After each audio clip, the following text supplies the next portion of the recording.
Bonjour à tous et bienvenue à ce troisième numéro du journal du MIVA. Voici notre objet du jour. Cette cafetière unique au monde, elle nous vient du Cameroun. Le créateur de cette cafetière industrielle multifonctionnelle est un passionné qui porte aussi l'Afrique dans sa créativité. Ici, à la deuxième édition du marché ivoirien de l'artisanat, je vous présente une cafetière industrielle multifonctionnelle. Cette cafetière que vous voyez en face de vous, non seulement c'est pour la préparation du café standard propre à la consommation courante, mais aussi elle sert à l'extraction de la caféine du café, à la préparation du café concentré, à la fabrication des anticellulites et bien d'autres choses. C'est en principe aussi un excellent laboratoire de recherche scientifique pour les plantes médicinales. Tout produit médicinal fabriqué dans ce dispositif n'a pas de rival sur le plan international. Ça, soyez-en sûrs.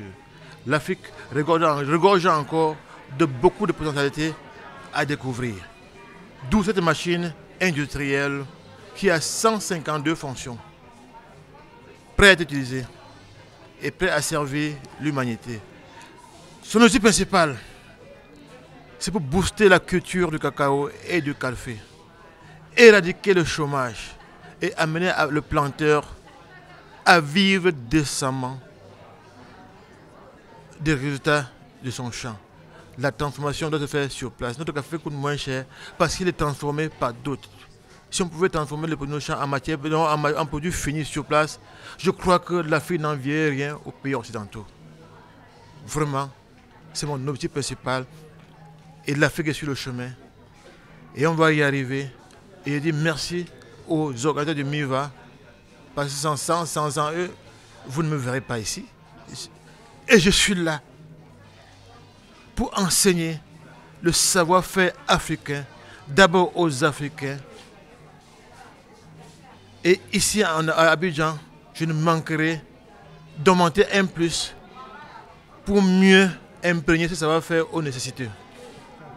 Bon courage au gouvernement ivoirien, qu'il aille de l'avant dans la même lancée et avec le soutien des autres pays africains, je crois que d'ici 2020, l'Afrique, la Côte d'Ivoire aura un mot à dire dans les fermes industrielles du monde.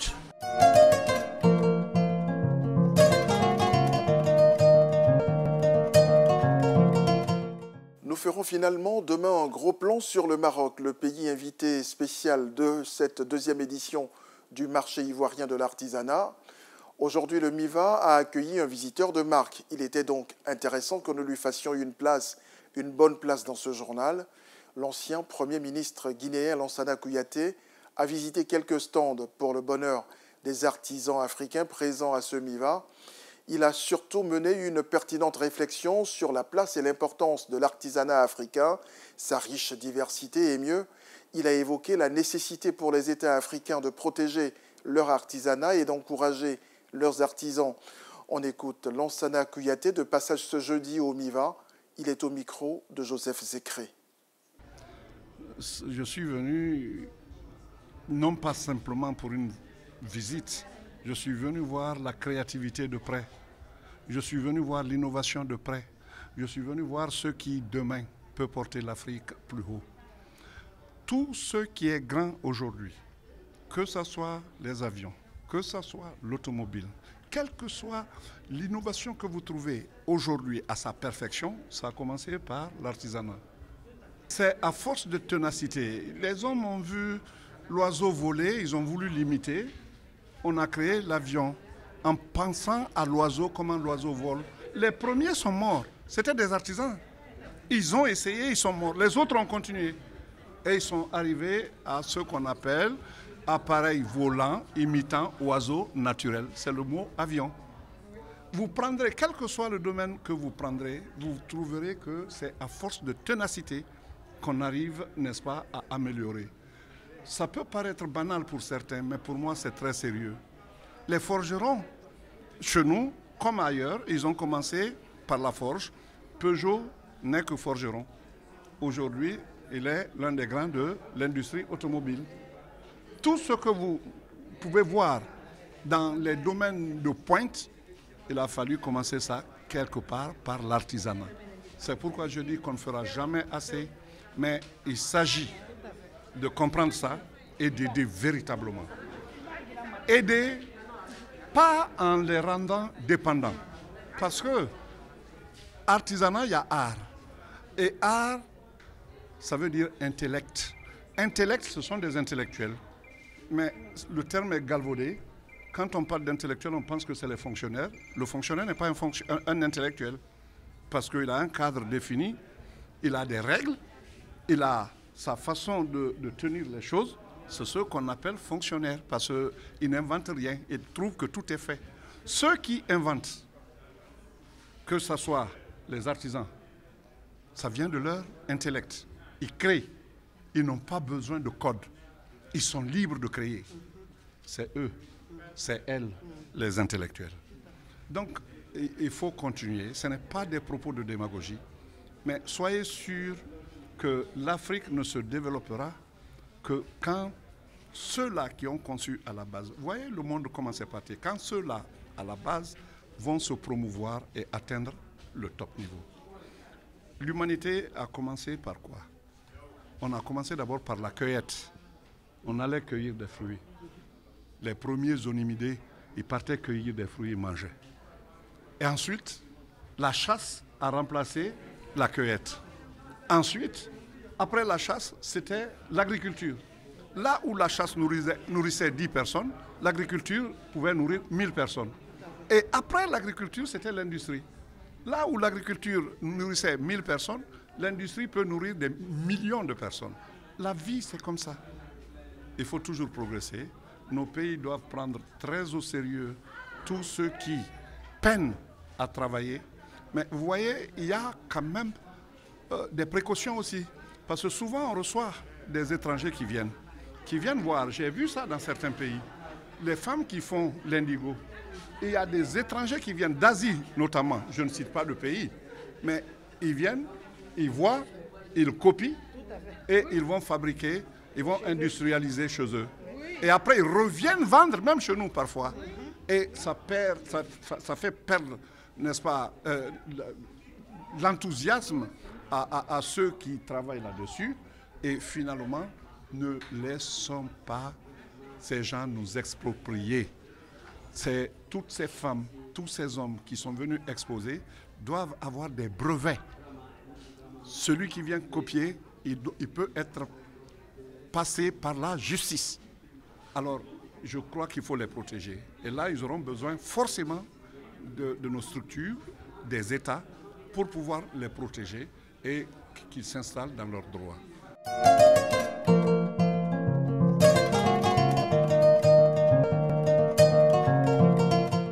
Parole d'artisans. Nous vous faisons découvrir aujourd'hui deux artisans qui nous viennent de la Guinée et du Bénin.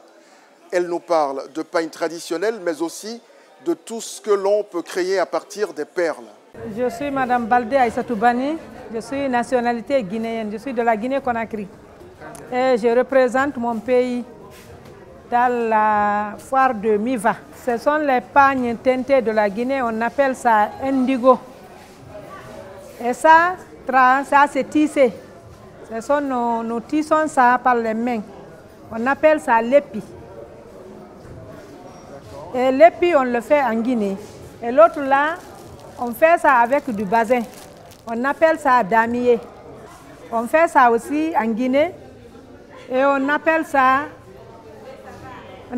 kerndeli. On fait ça avec la bougie. Mais ça, on fait ça en beaucoup de couleurs. Ça aussi, on fait ça en Guinée. Et ça, on appelle ça forêt sacrée. Ça aussi, on fabrique ça avec du cola. Et les autres là, on fabrique la teinture avec les feuilles des arbres, qu'on appelle wanda. Ça, c'est en kerndeli. Kerndeli, on utilise ça pour les hommes en faisant des chemises. Bon, ça, les boubous là, c'est purement traditionnel de la Guinée. On porte ça, on a des cérémonies. Vous pouvez porter ça partout au travail, dans les cérémonies du mariage, ou bien n'importe où, on le porte. Les boubous basins pour les hommes. Ça, pendant les fêtes, on les porte. On va avec dans les cérémonies aussi. Et nous faisons le calebasse aussi. Ça, on utilise le calebasse pour le faire. C'est l'art guinéen. Ici, c'est Madame Sosa Elodie, épouse Djoron du Bénin. On a eu le réel plaisir d'être présent au MIVA pour présenter à nos amis, à nos collègues ivoiriennes et ivoiriens, nos produits réalisés à base de perles. Tout ce que vous voyez ici, ça c'est par exemple une tenue qu'on peut porter sur des bustiers pour des soirées de gala, pour des mariages traditionnels, parce que nous sommes africains, il faut quand même valoriser nos produits africains. Donc à base de perles, pour les mariages traditionnels, c'est très important. Tu es plus original que nos tenues qu'on porte qui ne sont pas africains. Vous avez aussi des plateaux qu'on réalise à base de perles. Ça, c'est fait par la couleur du drapeau ivoirien et celui-là par la couleur du drapeau béninois. On a beaucoup de talent en Afrique, mais on n'arrive pas à le développer parce que nous-mêmes, on n'aime pas consommer local.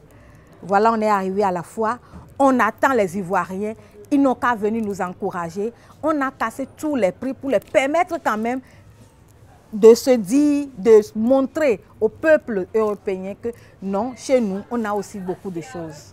Tout ça, c'est de l'art. On quitte là, on vient ici. On a eu l'inspiration de créer une grotte mariale qui est à deux usages. Vous pouvez l'utiliser comme grotte mariale et en décembre, pour la veille Noël, vous pouvez l'utiliser encore comme crèche. Jésus est là, mais on a fait la croix en perles. C'est seulement la respiration de l'homme que je ne peux pas mettre à base de perles. Mais tout ce que vous voyez là, je l'ai fait avec mes 10 doigts.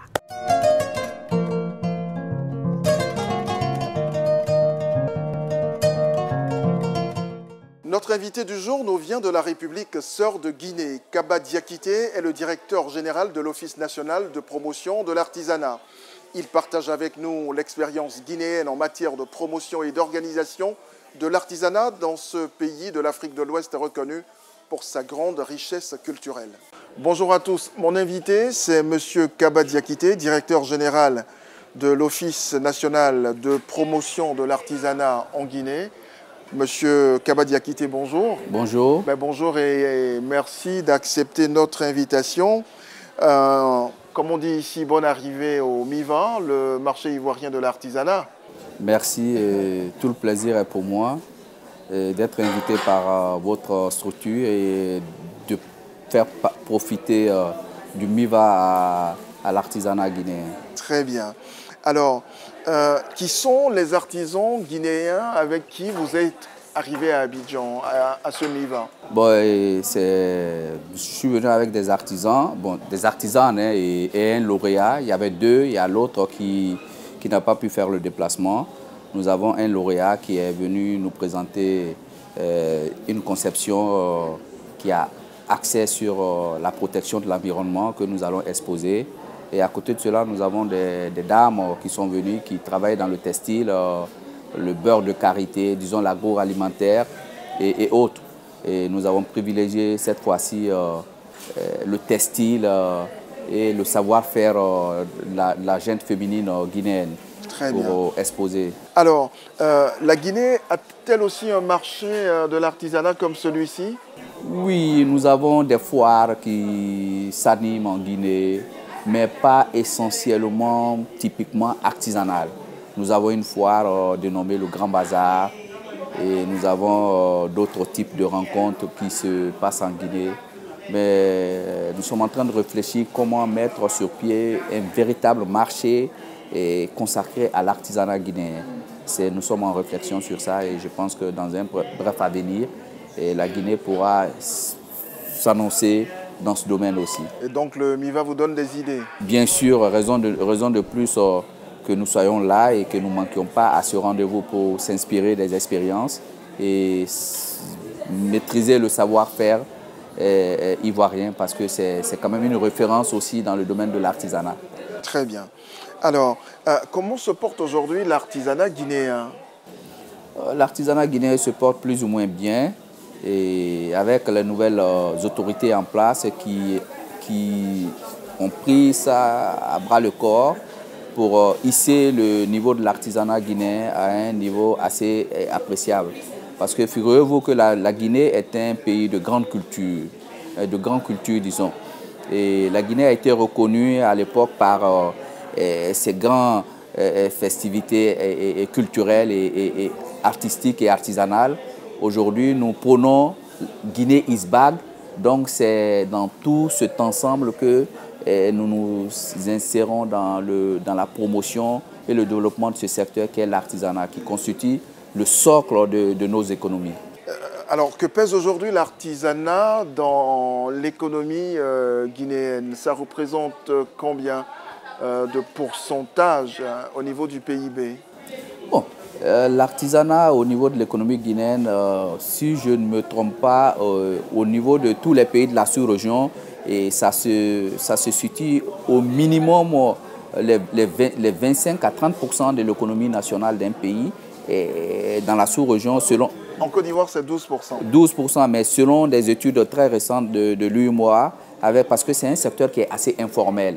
Tout n'est pas quantifié et calculé dans les calculs. Donc si nous prenons tout ce qui nous échappe de gauche à droite, nous pouvons nous estimer à près de 25% de l'économie nationale d'un pays se trouve être supporté par l'artisanat. Très bien. Mais cela veut dire qu'on a un problème de statistiques à ce niveau. Bien sûr, bien sûr. Donc il faut mieux organiser aujourd'hui la filière artisanale. Bien sûr, cela passe forcément, même le développement de ce secteur, la promotion de ce secteur passe forcément par l'organisation de ce secteur, tant par les gouvernants que nous sommes et les artisans eux-mêmes. Ils doivent s'organiser à la base pour pouvoir hisser l'artisanat à un niveau assez compétitif. Très bien. Est-ce que vous avez initié au niveau de la Guinée des réformes allant dans le sens de la valorisation de l'artisan et aussi de l'artisanat guinéen? Bien sûr, si je prends par exemple l'office que moi je dirige aujourd'hui, dont j'ai la charge de diriger, c'était un office qui, dans un passé récent, n'avait pas d'autonomie. Et il y a eu le président de la République, le professeur Alpha Condé, grâce à sa grande vision, a pu ériger cet office, a pu donner une autonomie à cet office. Maintenant, nous sommes autonomes et nous évoluons bien sûr sous la tutelle du ministère de l'Hôtellerie, Tourisme et Artisanat, mais nous avons une autonomie de gestion et d'organisation qui fait que nous arrivons à déclencher des actions et à entamer plus efficaces des actions de promotion et de développement. Mais à côté de tout ça, il a aussi initié un programme de crédit au niveau des femmes, où lui-même par moment, il lui arrive de mettre la main à la poche et de faire des prêts personnels à des groupements d'artisans pour les permettre de se développer. Nous avons une banque, Afriland First Bank, qui est en Guinée, qui accompagne aujourd'hui beaucoup nos artisans et beaucoup d'autres acteurs dans le domaine de la soutenance de ce secteur. Donc il y a des réformes qui sont en cours. Déjà, nous avons une lettre de politique de développement de l'artisanat qui existe depuis quelques années en arrière, mais nous sommes en train de réfléchir comment l'actualiser. Nous avons aussi un programme avec l'OIF dans l'apprentissage dual et permettre aux apprentis artisans d'être dotés des diplômes, d'avoir une formation plus qualifiante et pour se faire valoir. Vous savez, ce secteur, il prône le plein emploi. C'est un secteur par excellence qui intéresse la jeunesse de nos pays. Et donc, il est impératif que ce secteur soit soutenu parce que c'est le véritable avenir et le devenir de nos nations. Alors, que vous apporte concrètement ce MIVA?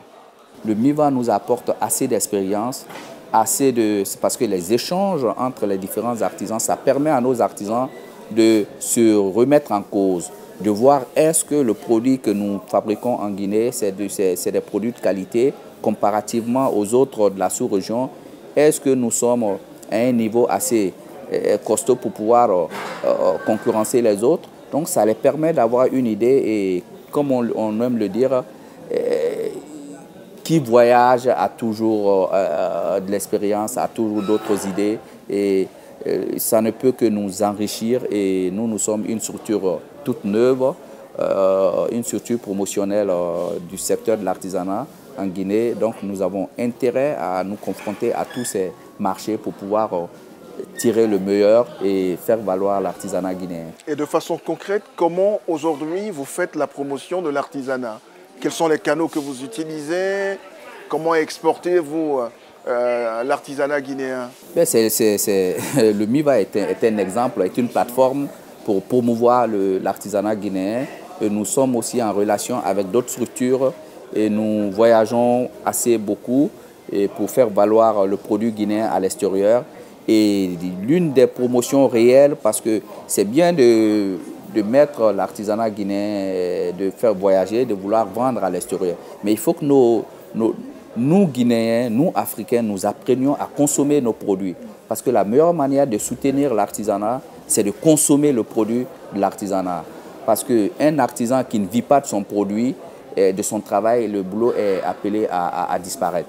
Donc, il faudra que nous ayons confiance à nos artisans, que nous acceptions de consommer les produits fabriqués chez nous. Sans cela, le vrai soutien de l'artisanat par chacun de nous. Et ensuite, maintenant, les autorités et d'autres personnes, d'autres structures externes viendront pour l'accompagnement.